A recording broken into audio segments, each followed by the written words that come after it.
Wonderful.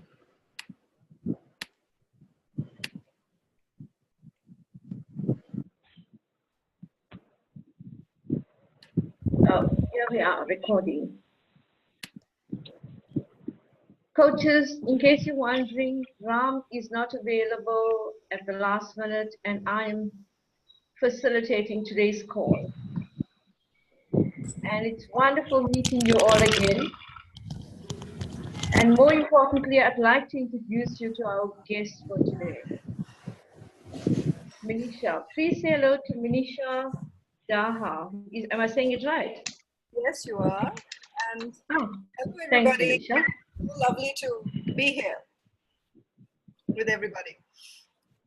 Manisha has got an extremely rich profile and portfolio of services and coaching projects, assignments, and leadership stuff that she's busy with. I just read it a few minutes ago, but I read it some time ago, and again to refresh my mind a few minutes ago, and really very impressed in terms of contributions to the world of people development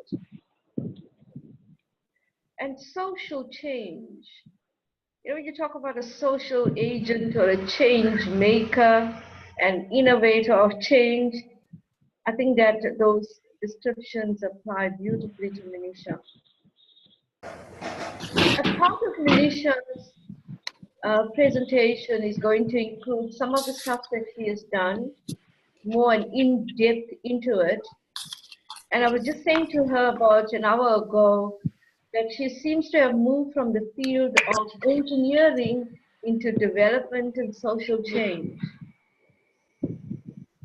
So we'll pick her brains around topics of interest to us as she presents. So I invite you to ask questions. If Manisha cannot answer it at that moment, she'll let you know and hold it for a bit later. And without further hearing my voice, I'll hand over to Manisha. Welcome to the call, Manisha.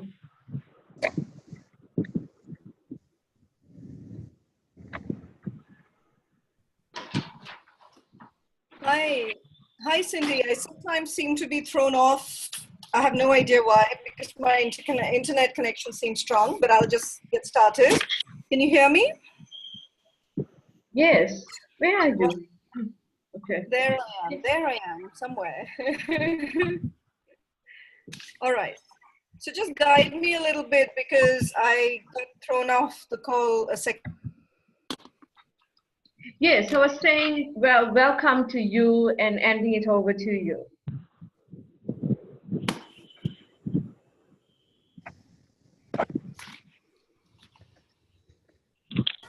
Are you okay, Manisha? Are you thrown off again?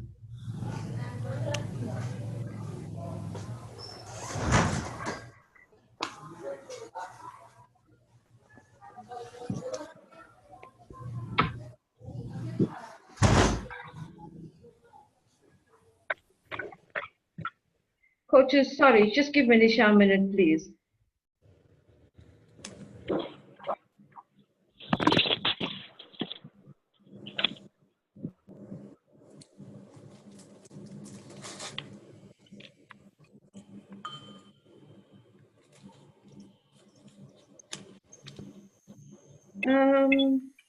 There you go.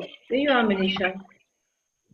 I'm so sorry. I don't know what's going on. But if I keep getting thrown on, I'll try and come back and keep continuing. Is that okay? That's the best I can do right now. Yeah, don't worry. I'll just talk about core competencies in the meanwhile. Between us, we lead this session. I think that's a great idea. With all our connections across the world. Okay, so thank you, Cindy, for the introduction that I didn't get to hear, but I'm sure, you know, it's wonderful to be here and be on this platform and connect to so many amazing, wonderful coaches. I can see some of the faces. So hello, everyone. If you can wave, that's fine too. Wonderful. Great to connect.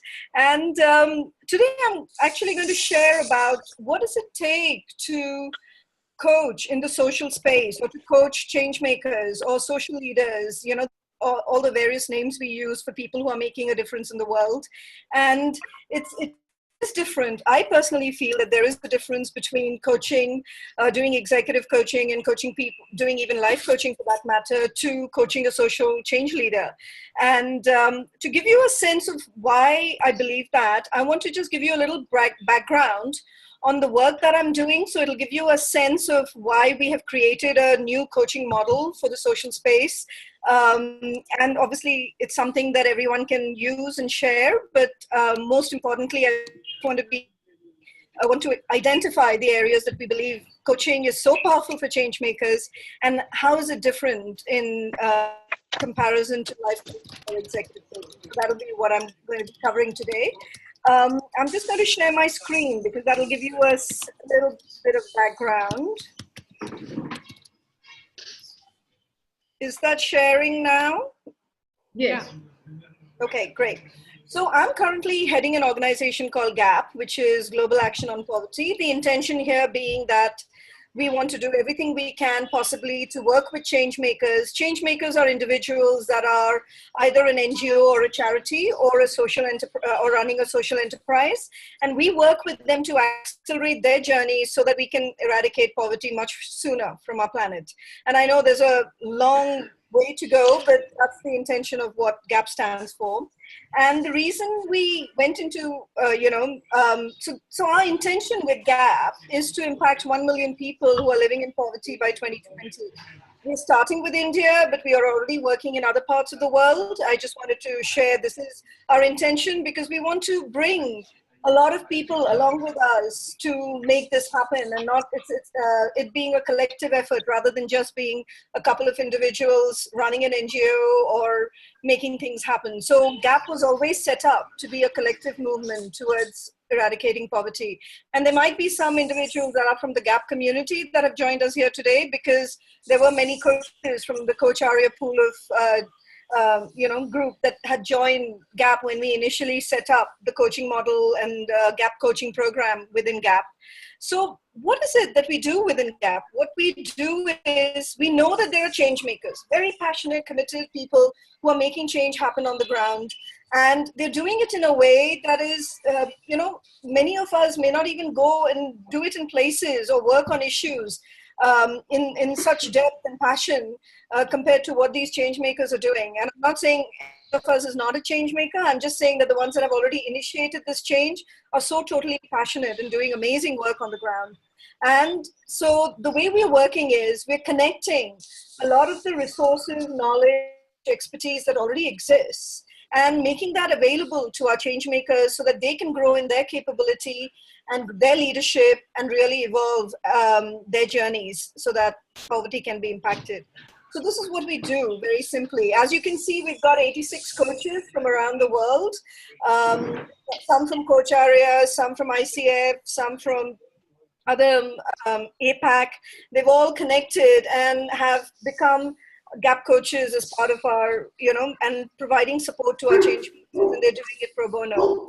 We've got around 56 experts, 44 partners, 56 experts and volunteers. So this is a whole community forming to support these change makers that are constantly growing, and they are from other parts of the world. Now, coming into let me just go straight into coaching. And coaching change makers who are so passionate, so dedicated, and have tremendous understanding of what's happening on the ground, have capability to create change, and bring the best of the social world. And we want to bring the best of what coaches can offer to them in terms of focus, clarity, empowerment, and understanding of the inner world that they're playing, because most change makers will be working on what's happening in that community rather than prioritizing themselves. So you can see that self-care comes really at the end for most change makers, and for them to get any kind of support of empowerment from coaches creates a tremendous impact on their journeys. So, when we initially even thought, we hadn't even created any support for change makers, and being a coach myself, I said, coaching will be such a powerful, impactful journey for these change makers to go through, knowing that there was not enough clarity in what they were doing sometimes, or they're doing multiple things because they get so caught up in what's happening in that community. They're addressing an issue to do with water and sanitation. The next thing you know, that the education is a problem, so they have to deal with that. They're dealing with bonded laborers. The next thing they know, they have to deal with, creating employment for people that have just come out of bonded labor in a different way. So there's constant opportunities for change to happen in all these, in every community that a change maker works. So for coaches, sorry, go on. Sorry to interrupt you. Sure. But there's a request for you to go into slide mode. I am in slide mode. It hasn't changed at your end? We can't see it on the screen. And yes, exactly. And that was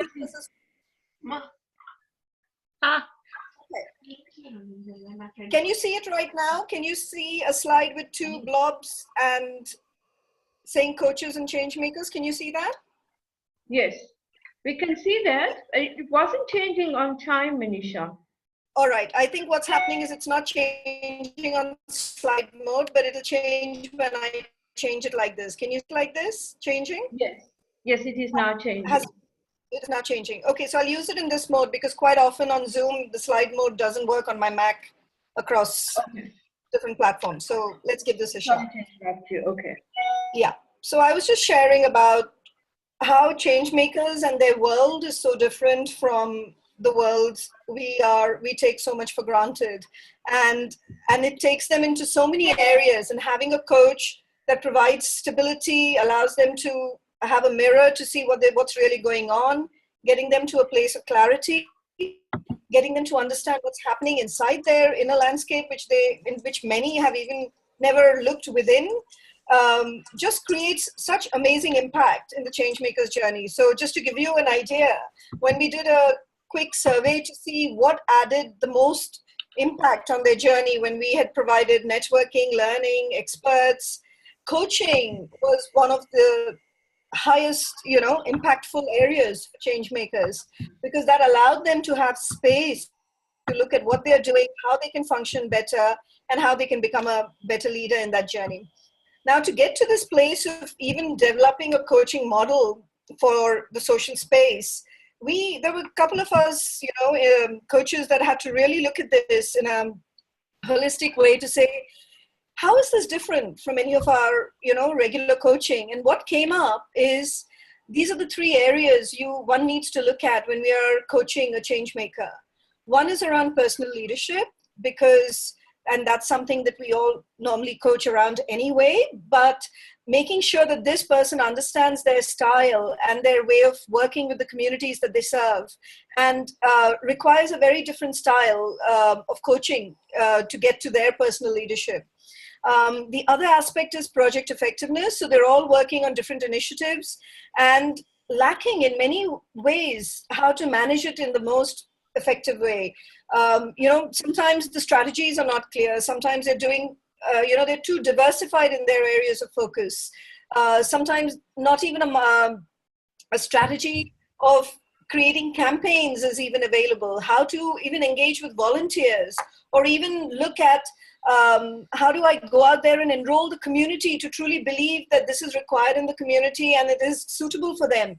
It requires a very different set of skills, which many change makers do not have. And then the non-core activities of an organization, from accounting to legal to anything like that, is always on the back burner because their passion is for the social cause. And that always takes priority to anything else in their organization and gets neglected in many cases.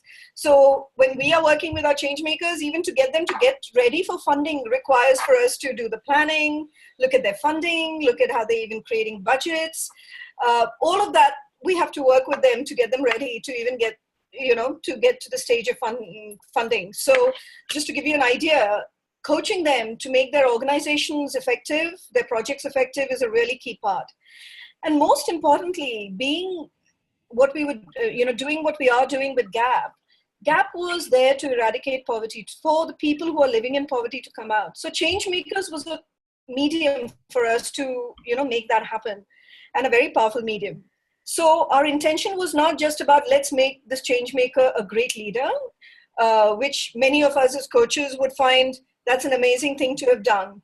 Our intention was we need to make sure people are coming out of poverty as a result of this intervention with our change makers. So we didn't want to stop at just making a change maker a great leader and a great person who can do organization properly. We wanted to make sure that the work that is happening with the change maker is creating social impact. And as a coach, the change maker is being asked to look at their social impact much more deeply. So I'll go into detail with all of these areas.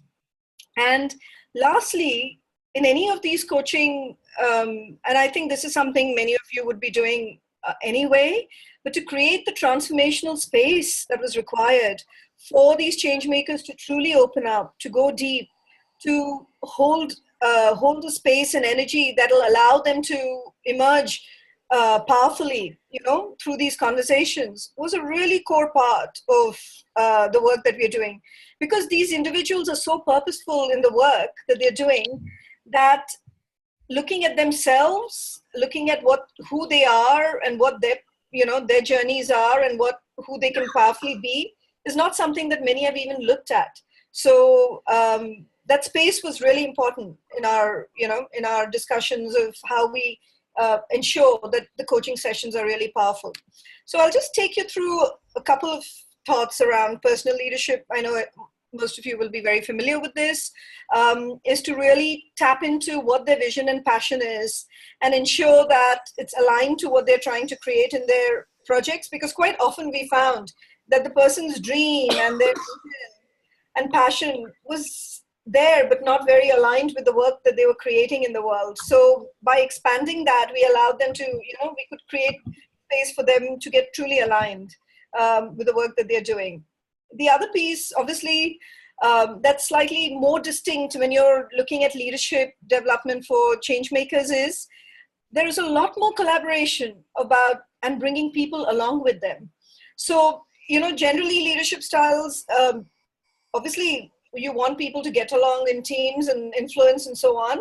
But in this case, there's a tremendous amount of collaboration required by the change maker to grow as a capability and a capacity in themselves.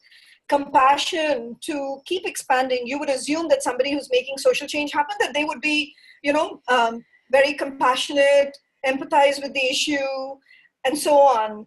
And strangely, we found that the compassion tends to be pretty narrow in a particular aspect of who they are. And the more they understand who they are, that compassion also grows. And as part of this journey as a coach, you notice that their capabilities of compassion, humility, and connection, deeper connection with the community and the issues expand so much more. And their ability to drive change. Quite a few change makers you'll find are wanting to make change happen, but the capacity to really drive it, make it happen on the ground has a spectrum of, their capacity is at a level of spectrum. So some do it well, but in a short spurts. Some do it, some just don't have the capacity. They have the idea, the compassion, but to make it happen on the ground, in a true reality that can have impact on the communities that they're working with, is limited. So these are some qualities we noticed that change makers truly need compared to other areas. And self-awareness and understanding of self is another thing that coaching obviously is what as a coach you're working with all the time. Project effectiveness. Again, I'm not making a distinction here. I'm just saying that we were looking at ensuring that the vision and the alignment of their strategy and their project is really, really important. The first thing we did when we surveyed all our 200 change makers that had worked with us, where coaches had worked with for the last 1 year. And for them, their alignment and clarity of their direction and purpose in connection to who they are became so much more clearer. That was such an added benefit to every change maker when it came to working with a coach. The other piece was to really make sure that their organizational processes were effective. You won't believe the number of conversations I've had and coaches have had to get a change maker to work on their processes to even measure the impact that they're having, to even have accounting processes in place to make sure all the spending that they're doing is accounted for, or even having volunteers that are being managed but not keeping track of who's doing what, where. So much of the processes of running an organizational effectively is missing. And just having a coach work with them, develop that capability has been, a very powerful journey. Social impact. Now, this was the piece where many coaches wanted to grow and sensitize their thinking, was when you're measuring social impact, you'll find a lot of NGOs talking about that they've set up 4 schools, or they've, implemented so many toilets in different villages, or they've done, so those are basically outcomes. And what we want our change makers to think, or coaches to probe further, is to look at the area of impact. Is how is that really translating for the person who's living in poverty, and how has it changed their their living conditions, or their style of working, or the opportunities that have been made available as a result of this, social agenda that has been focused on. So you can see number of children that had clean water was the outcome. So obviously it was made available, but actually measuring the impact, did they attend the school as a result of the water being there? Did they become healthier and not fall ill as a result of having water? Was sometimes not even measured. So as a coach, we have trained and oriented our coaches to make sure that they can probe and ask many more powerful questions in that direction. And to keep exploring social impact in all conversations. So this is at the top level. When we go deeper, so much, so many areas get developed in all of that. The last part of the model that we looked at was around the transformational space. So when any coach is going into a coaching conversation with their change maker, we wanted to shift the ethos, saying that we know something, or we know something more than what a change maker might know, partly because they've come from an NGO background, or may not be very educated, or may, are good at some things, and we know the capabilities are not necessarily as available. There's a whole space that shifts for a coach when they're going into into a coaching conversation with a change maker. And that sense of equality really needs to be brought in, because it's quite quickly, quite often, when you're used to coaching executives, or you're used to coaching people who are already reasonably capable but want clarity, a sense of equality automatically becomes available to you. But when you're coaching people that have come from different backgrounds and also can't afford a lot of things in life, the sense of humility and equality is such a core part of a core quality or a core ability that a coach needs to bring forth. And the sense of service and grace, knowing that you're in service for a larger cause than what you might want to achieve in that specific interaction. There isn't any agenda apart from being in service and letting grace flow through your conversation. And that's the kind of ethos and come from place we orient and develop in the coaches that engage in this space. And obviously the style of engagement this is quite common in both areas. Mindset needs to shift from quite naturally. Many of us, when we are talking to a change maker who's looking at areas that are really, shocking for some of us. When you talk to somebody who's looking at working with sex workers and getting them, looking at girl trafficking and looking at issues, your whole system first goes through an emotional turmoil through all of that.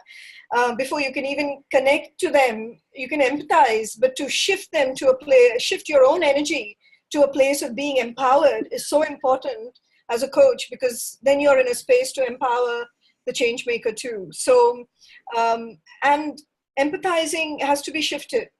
One has to, as a coach, address that shift that's going on within yourself and making it available. I mean, I remember I still get connected to these issues quite deeply. So depending on which issue it is, and has a tremendous impact on me, I'm in tears in no time. But also I'm okay to be in tears when I'm doing a coaching session with a change maker. It's perfectly fine, and I connect and I move to a place of empowerment. But that's something that one needs to learn. You can empathize and then take yourself and the change maker to the next level. The other piece around thinking of people being in a scenario of being in a victim stage, especially if they're living, some change makers are living in poverty themselves and still creating change in their communities, and working with limited funds or no funds and still making things happen. There's a tendency we can look at them as being a victim of poverty and treat them differently. And it's important that we get that sense of equality within every human being that we interact with, especially in this space.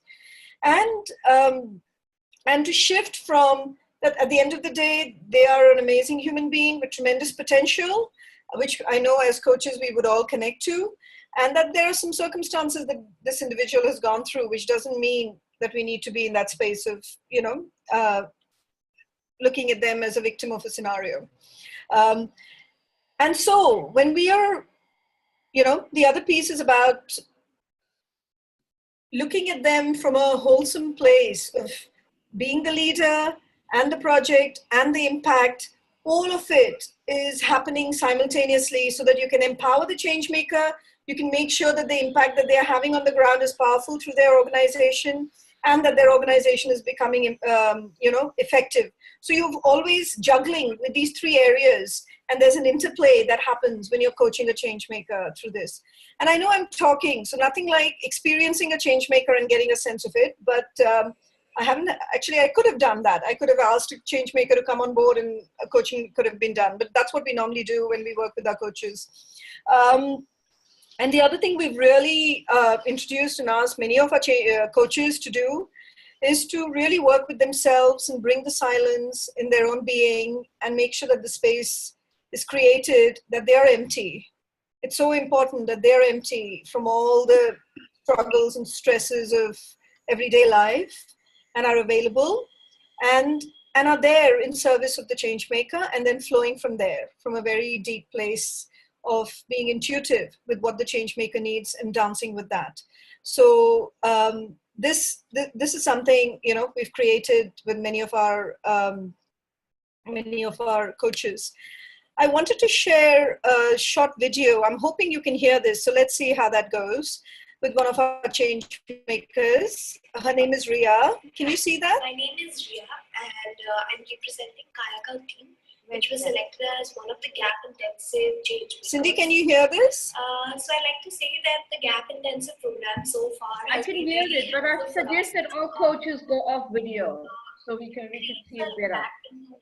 One is to scale the initiative, and the second is to make it more sustainable. So talking about scalability, we've been working since the past 4 years on ground, and although our impact has been really limited. So as the mandate of the intensive program goes, my mentor, Mr. Tarun Jain, and my gap agent, Parul, they've been really supportive in trying to streamline our main vision with our actual work. So I think a lot of brainstorming sessions, weekly calls that we have, and face-to-face meetings that we've done so far have been really helpful in helping us, visualize the way we see Kayakal some years down the line.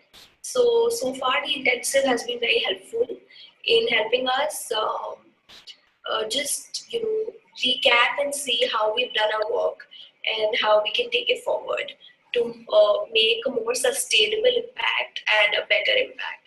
And secondly, sustainability will come once our vision is in line with what our work is actually, what our work we're doing.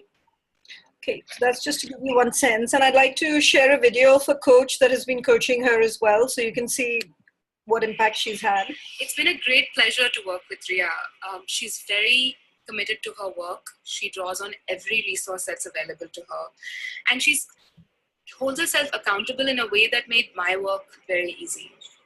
So she's very values and purpose driven. So the first thing we did was to clarify the values and vision that drive her work. She's also very ambitious and wants to do a lot of things. So we looked at identifying her top goals and priorities. So she's extremely committed to impacting more artists. She wants to create content specifically for social good. And she also wants to be sustainable and not be grant driven.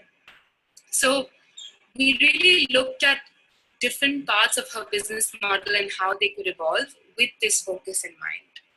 We also worked through the different concerns and fears that might be holding her back, what her patterns are, what kind of leader she is. And I think that's helped her make decisions more confidently and be a more effective leader. So I'm very grateful to Gap for introducing me and connecting me to Ria. Gap is clearly very committed to supporting its changemakers, and there's a lot of flexibility around what that support can look like.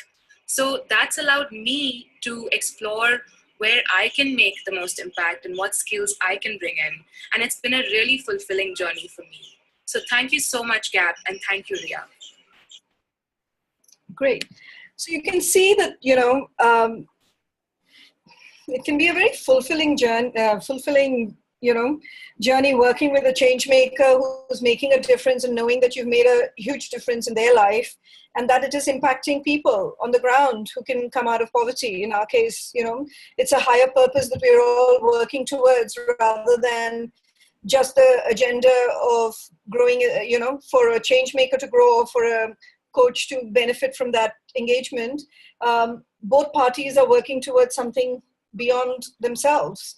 So that has a very different pull and ethos with which one works in an engagement.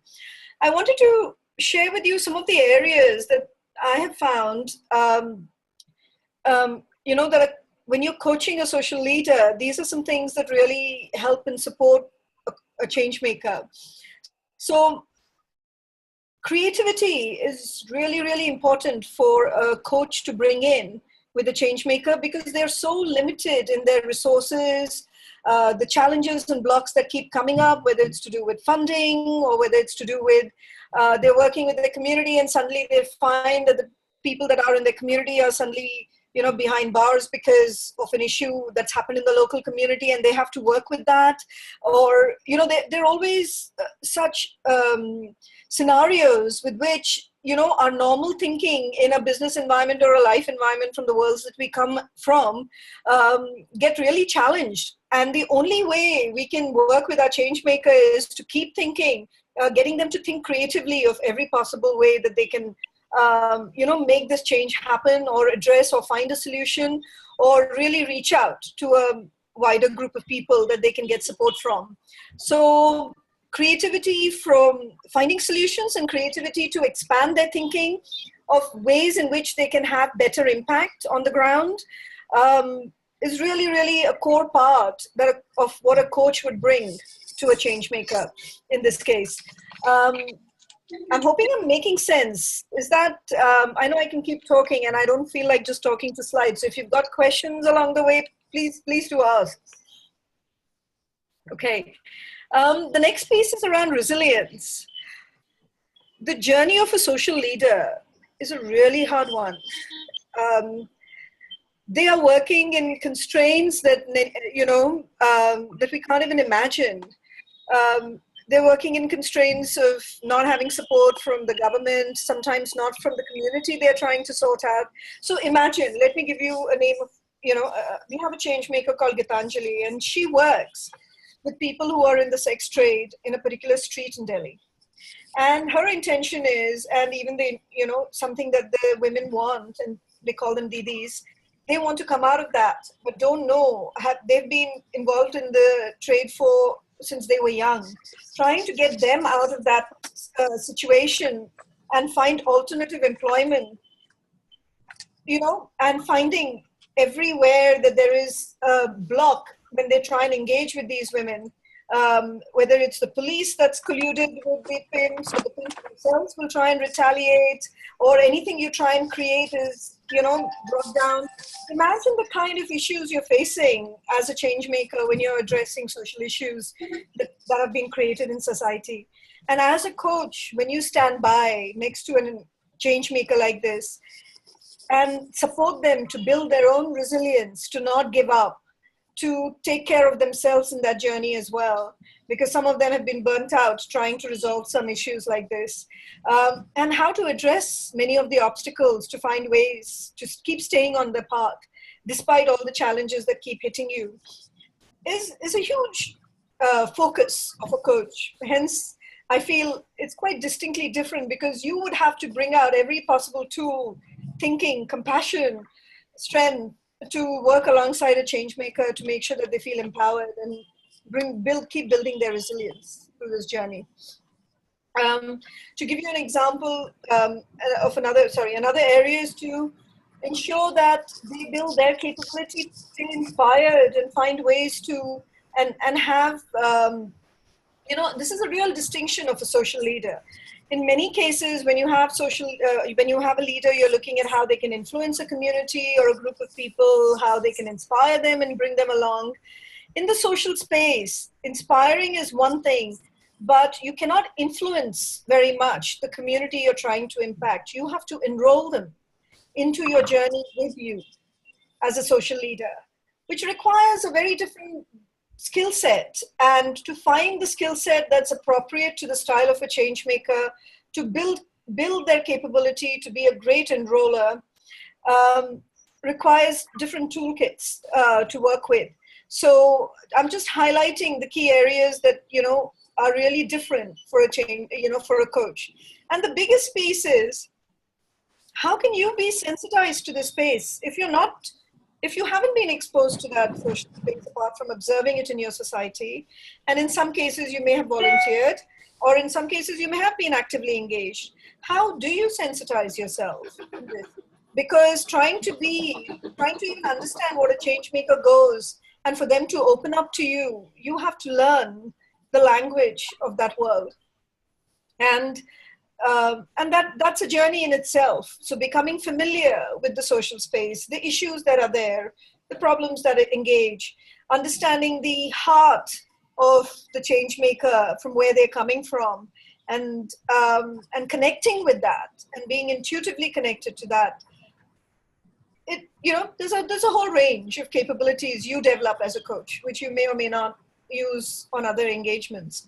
So just giving you this landscape of coaching in this leadership, in this kind of social leadership space. That's it. That's all I have to say right now. I'm happy for questions, thoughts, if at all. I'll be happy to address that. That was a lot, Manisha, meaning the various dynamics there, how you select people in the communities and coaching them to become change makers under good circumstances and difficult ones. Very insightful. Thank you. Coaches, right. Do you have any questions?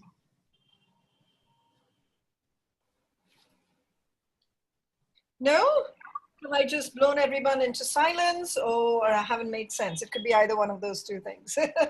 No, it was wonderful. Just listening to what's going on there and the depth of the magnitude of how you planned it and the strategizing around it and your insights that you shared. Amazing stuff. Hi. Manisha, this is Shobha. I have a question. I don't know if it's a question or if it's an observation. So you did speak about the transformational space, and I thought that slide was extremely intuitive. As you rightly pointed out, most of us come from, let's say, the so-called executive space, right? So we work with, we do corporate work, which is an environment which is very sanitized. And increasingly, you work with people now who understand the role of coaching. My question to you, or just, a comment is, to what an extent do the change makers understand the role of the coach? Or is there sometimes a tendency to have a greater expectation, given the fact that they come that many of them come from very difficult situations themselves. So an expectation, almost emotive. That's what I'm trying to imply.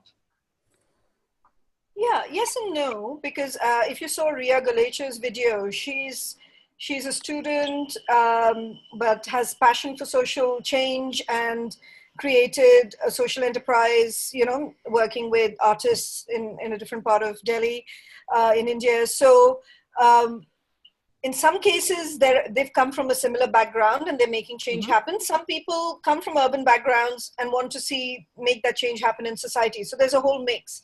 But it's true that the value of coaching is not necessarily understood by anyone, for majority of the people, unless they are in a business world, frankly, in India especially, and in other parts of the country, in other parts of the world, may be different, but in India especially right now, there is still an awareness that needs to be done. But more than that, what we do is the way we've designed it, we get every coach to work with a change maker that comes on board GAP. The moment they've been selected, we get a coach to work with them to work on their plan. And I know this is not leadership coaching necessarily, but it's a lot of coaching for the change maker to really get to engage with a coach. Nothing like experiencing coaching. There's no other way that anybody really understands coaching unless they experience it themselves. And the moment they begin to experience it, they begin to see the value and the connection and the mirroring and the clarity that is being brought by the change maker, and all of those things. And then the engagement begins to start. So now pretty much every change maker that's worked with a coach now wants to do leadership coaching.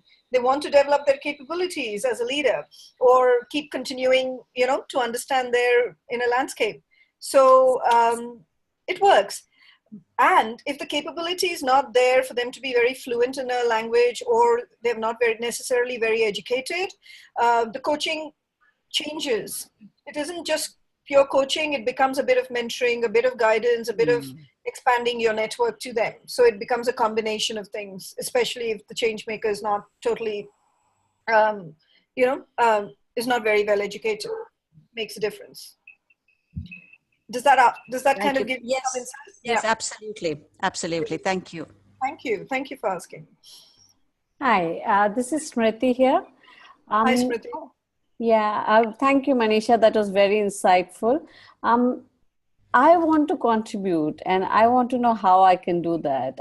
How does one get associated with this? That's beautiful. I can just give you my email and you can just connect. And what we do is we get people on board and we go through an orientation with our coaches to get them sensitized and get familiar with the model. And then you get to coach. Oh, wonderful. I'd love to do that.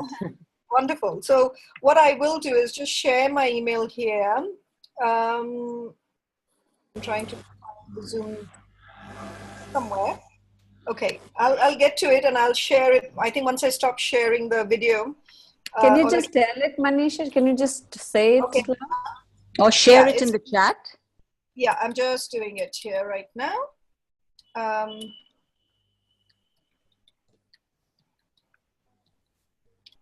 There we go. Thank you. Wonderful. Got it? Thank you. And lovely to have you participate. Thank you. Any thoughts, even observations or questions, or, can this really work? Whatever, anything that you might have. So Manisha, I don't know whether you're aware of this, but ICF Global has this big social goal that in 10 years from now, well now it's 8 years, everybody should experience coaching, irrespective of their economic status. Exactly. They can afford it or not, doesn't matter. Everybody should get an experience of coaching. And there's this drive to get coaches who is earning money from coaching to give back by doing some kind of, coach somebody who can't afford it. Yeah, so true. And, normally so chapter leaders are using International Coaching Week as, go out and coach somebody who hasn't experienced coaching. Yeah. What's wonderful to know is that you have this whole structure in place unfolding, and you seem to be doing it for years now. No, we haven't. We've just done it for 2 years, so it hasn't been too long. I think we could just draw on your wisdom and knowledge as to how to unfold this model. You know, my reasoning is that when we work in an executive space, we're very quick to put models and processes in place. Yeah. We do it as if it's like normal. And when working in a social space, yeah, we neglect that part. That's so true. That's why when we brought all the models together, I think it made more sense to the coaches than the change makers, frankly. I mean, the change makers were just happy to be coached, but but it helped the coaches to truly understand where they can create impact and not lose sight of the trinity that I'm talking about, you know, the person, the project, as well as the impact that they're trying to create. And that was really powerful shift for many of the coaches, is to make sure that the conversation doesn't get lost, or if they didn't focus on that. Because even though it's a very simplistic model and it can stay in anybody's head, you can obviously adapt it to do what it has to do. But the depth came when each coach delved deeper through our training that we did. Each coach looked at each of these areas in depth, and then the overlaps between each of the areas, and see how do we bring out the maximum impact with a social change leader so that they can be out there in the world much more powerful and get people out of poverty in the journey. So that was the that was needed. And tracking that maximum impact, you know, how you track it and measure it. Yes. That was a big insight. It's so easy to get engaged with the cause of doing it. You know, it's social development. And of course, we're all passionate about it. That we forget, you know, the rest of the tracking and how will this work better. Because the one thing tracking does is an improvement element. What's working, what's not working, and how we can get it better. True, so true. I was just looking at the chat, Cindy, and there are a couple of questions that are coming up. I think Bhanumati said they would like to volunteer, and how do I get started? So just email me and I'll put you in touch with, we've got a person who's leading that area and they can really bring you on board. So that'll be fantastic. And Marianne is saying many in social change space do not have much funds. Any creative ways to fund coaching engagement? You mean, yeah, okay, so that the coaches can be paid in a subsidized way. Is that what you're trying to say, Marianne, if I'm right in understanding that question? Are you understanding it the same way, Cindy? Marianne, is that what you're asking? You're asking, she says yes. Yes, yeah, okay, great. There can be, we could potentially get other organizations to sponsor this so that coaches can be, you know, supported. And why not? So even if it may be subsidized or whatever it might be, but there might be a room to make this happen so that coaches are really focused as well, and change makers can do that. I just find, though, when we've had coaches do it pro bono, their level of fulfillment and satisfaction to contribute to the cause seems more the agenda rather than worrying about being paid. There was something there that was beautiful in the way they wanted to engage and make something beautiful happen in society. So at this moment, it's pro bono. I would in fact want to spin it and say, if change makers can afford, even if it's a small token amount, I would love for them to put that into the kitty for a coach, not because the value of the coaching engagement is that, but their commitment to coaching changes the moment they have something to pay. And, you know, rather than expecting everything to be free, there's something about the change makers paying something that has more impact than having a coach being sponsored by somebody else. But we could potentially explore that model. We just haven't got to it yet. Manisha, there's a request for your slides on the chat, and there's another one on share some more about the distinction between being and circumstance. Yes. So that was connected to, you know, when we look at people who are in dire circumstances, our focus tends to be that we end up finding somewhere, either we connect and we feel a sense of pity that they are in this situation. And more and more, and you end up feeling sorry, or you end up feeling that they don't have enough capacity or capability in that moment, the moment you find that you are treating them as a victim of the situation, but you're feeling sad for them and you pity them, and that whole energy is that you feel that this person doesn't have the capacity to bring themselves out of it.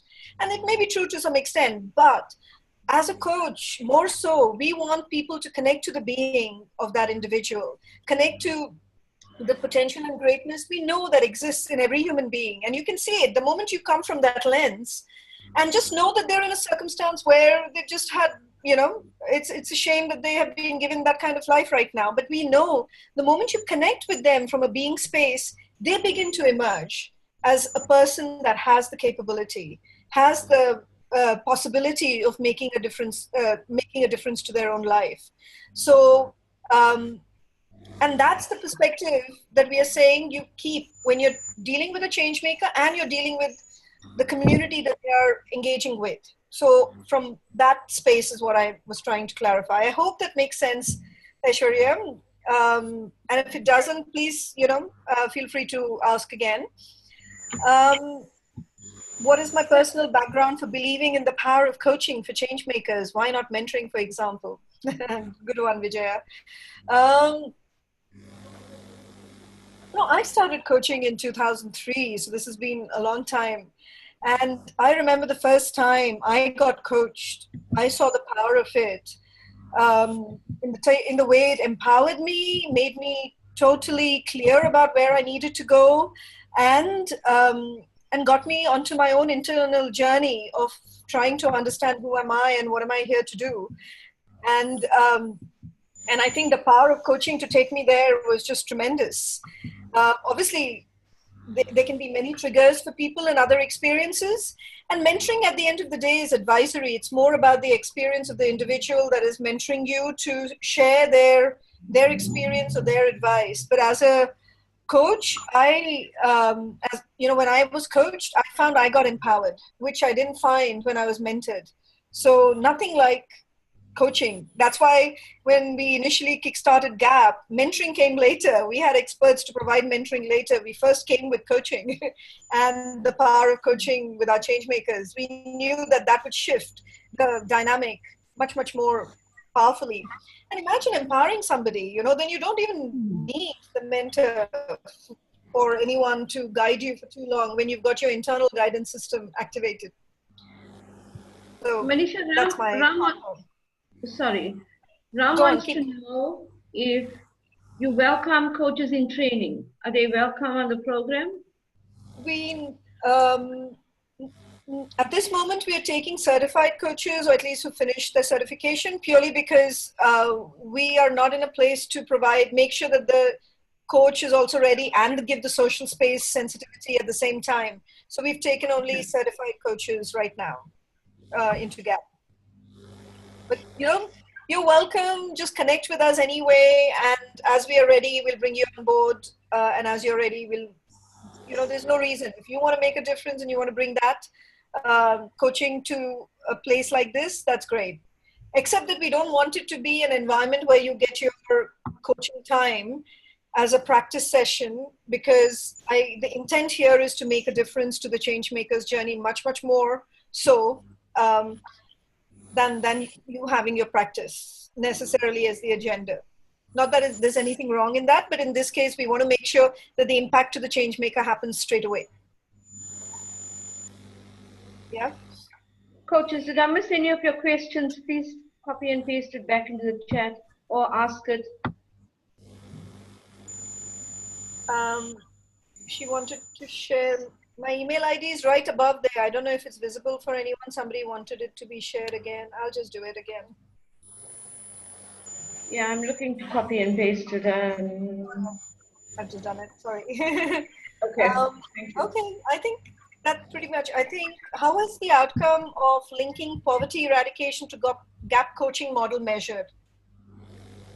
So, So in many ways, actually, we're finding that through the gap coaching model, we knew that the Changemakers' personal leadership has expanded, and the work that they're doing in their community has tremendously increased because they've got better clarity. The way they are taking, who they are being in their community has changed and shifted, and they themselves have attributed how coaching has been so powerful in their journey to have impact on their community. So imagine a person who's doing some work in creating solar energy in their community where there's no lighting and electricity available.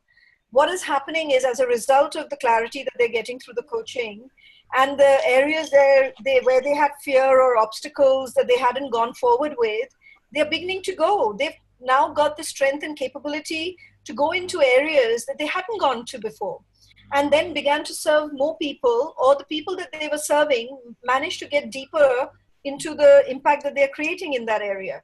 So we did actually, at the end of December last year, we did a whole impact survey, and we actually linked how coaching is impacting the change maker to have better impact. And the change maker, he or himself, her herself, is attributing that percentage to coaching. That's why we said 80% of them found so much benefit through coaching. And that goes with organizational effectiveness as well, in areas that they didn't have clarity on, even how to create an effective campaign or a marketing strategy if they were a social enterprise, how to connect with networks that they wouldn't have normally connected. All of that became so much more powerful for them and accelerated their journeys. So it's very clear, actually. The coaching model is very clear for us. I hope that answers that question. There's one more day. Can you tell us something about creating awareness of the need? Creating awareness of the need aspect. Sanjeev. What does Sanjeev mean? Creating awareness of coaching for change makers. I'm assuming that's what you're asking, Sanjeev.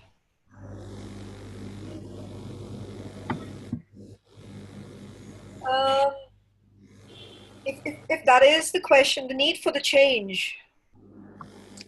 I'm not sure if I'm getting the question right. Cindy, are you getting another version of it? Then if we got the need for the change, can you tell us something about creating awareness for the need for this change? Am I right?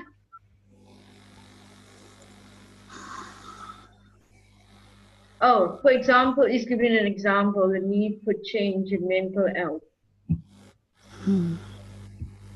Right, Sanjeev? Am I saying it right? You want to know more about... Oh, okay. So what's one of the biggest challenges that we have while coaching such a change? Sure. I think the initial challenge we had is for a change maker to even understand the power of coaching. I mean, they viewed coaching as somebody, the only time the word coach was more familiar to them is in sport. You've got a coach to sport, or, so that's an area that they could understand. But trying to look inside yourself is something that takes tremendous courage, for most people, even for ourselves for that matter. So that was a big challenge, is to say, what is the power of coaching, and who are you being when you're engaging in life, or you're trying to create the impact that you are creating, and how can you grow as a result of that? That was a really, I think that was a challenge. And the only way we could address it was to take them through that journey in some form or another. The other big challenge that we found is, even when we do connect the change maker and a coach together, sometimes the seriousness of coaching and honoring of the coach sometimes lacks in the change maker, because they may not truly understand the power of a coach. So the awareness piece has been taking time. So we've done a lot of webinars on coaching. We do a lot of meets between a coach and a change maker. We share stories and videos of what the impact of coaching has been to change makers. So there's a lot of that that we do, and that allows people to, really shift. And I think, Sanjeev, you're talking about attitude and approach towards mental health. So you mean if we address it with the change makers? I'm still not clear. Do you think you could speak, Sanjeev? It might be easier if that's not a problem. I'm not sure if I'm... Manisha, give me a minute. Certainly. Thank you. Coaches, This is Sanjeev. Sanjeev, give me a minute. Coaches, before you start dropping off, and I know we're going to be on the hour soon, I need to give you 2 passwords. First one, Manisha. Second one, Changemaker. Okay. Go ahead, Manisha. Sanjeev, go ahead. Okay, go on, Sanjeev. Lovely to hear from you. I'm assuming it makes sense what you just told all the coaches. It didn't to me.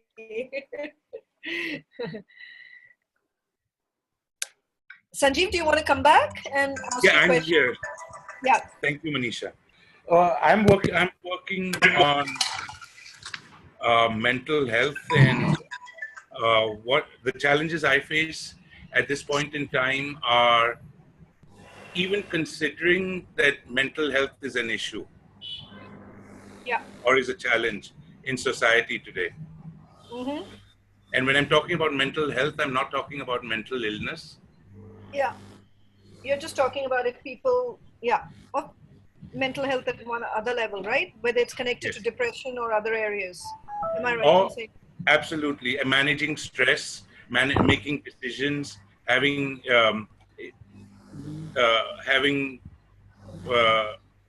effective communicating effectively, having effective relationships. Sure. So we work with change makers who don't necessarily have that issue, but they are working in areas that in their own communities that impact mental health. So it's difficult for me to address that specific question because the change makers that we have on board in the in our space are individuals who have some capability in making that change happen in their community or society. So I have not necessarily addressed that in the change makers journey, but in terms of change makers who are looking at health in their own initiatives, they face a lot of challenges, there's no question. So they do a lot of work around creating awareness of how this impacts them. I mean, even they're dealing with people who've been involved in domestic violence as a result of not having clear mental stability. They've had people committing suicides. We've had farmers committing suicide because they can't create livelihoods. So mental health, there's such a spectrum. And so they are addressing it, not necessarily using coaching. They're doing their own mechanisms of creating change by creating awareness, providing counseling, and so on. So, and it's a hard journey for them. I would say it's a really hard journey. It's not easy. So if that's something that you're passionate about and you would want to support someone in that space, we could surely look at that. But I'm not saying we've addressed it necessarily. All right. Thank you. I hope that helps. Yeah. Yeah. Thank you. Thank you. Coaches, we have reached the end of our call. Anybody needs to say anything? Are you all okay to say our goodbyes? Wonderful. It was such a pleasure. Thank you. Manisha, the passwords were for coaches claiming CCU points. I see. I got it. Okay. Wonderful. Okay. And just to, Manisha, thank you so much. It was really enlightening. And the work you do is so inspiring. I mean, the way you talk about it, you can just pick up the inspiration and passion in your voice.